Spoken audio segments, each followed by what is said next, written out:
How about this one? The test of power. The test of power.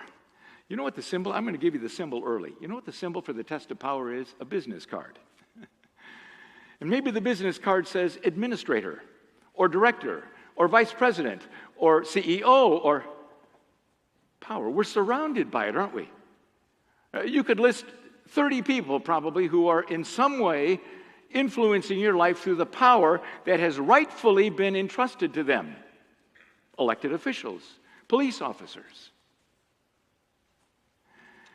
I'd like you to consider Proverbs chapter 11 verse 2 says, when pride comes, then comes disgrace. With humility comes wisdom. The antidote to power misused is humility. Do you remember the story of King Uzziah? One of the great kings in 2 Chronicles, God's people. Oh my, he was so faithful in following God. He reigned a long time, more than 50 years, and God poured out great blessing during his kingship. And he poured out amazing abundance. Uzziah was a powerful man. But it tells us in 2 Chronicles 26, as long as he sought the Lord God, God gave him success. But after Uzziah became powerful, his pride led to his downfall. He was unfaithful to the Lord his God, and he entered the temple to burn incense, you may remember, rejecting the priests when they tried to stop him, and God struck him with, what was it? Leprosy. And he lived the rest of his life in private quarters. The king, God struck with leprosy. Why? Because a man a leader upon whom God has his hand of great blessing, turned prideful and became arrogant. I mentioned King David a moment ago. He might be the best example of all, as he's the king and sees a beautiful woman, Bathsheba. You remember the story. Says to one of his aides, who is that woman down there bathing? I think that's the home of Mr. Uriah, the Hittite. Who? He's one of your soldiers. He's out in battle. Oh, what a shame. And she's home alone? Invite her to dinner. Sir, I said, that's Mrs. I heard what you said. Invite her to dinner.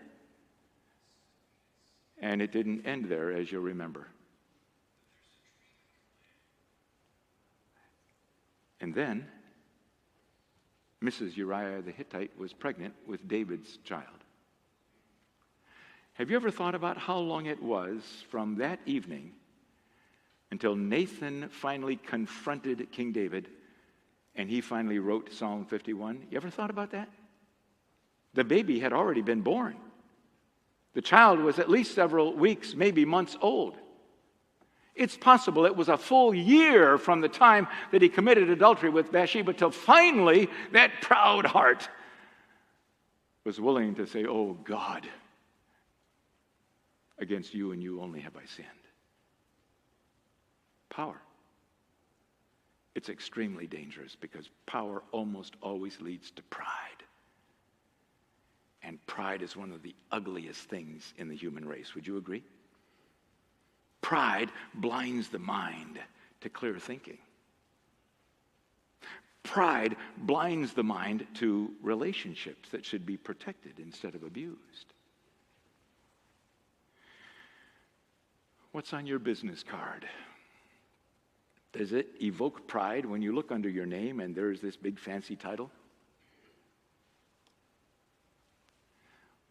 Or have you learned that the antidote to the test of pride is humility? Humility. And the Apostle Paul, of course, in Philippians chapter 2, uses who as the best example of humility? Who is it? Jesus. Jesus himself, who left his throne room in heaven and came here and humbled himself to be born in a stable and live like a servant. Pride. The danger of power is that it can be wicked, horrific, or power can be helpful. Power can be protective of the vulnerable. Power can be honorable. Look deeply into your life. Has God entrusted you with a certain degree of influence, power? And how has your heart and mind responded to that?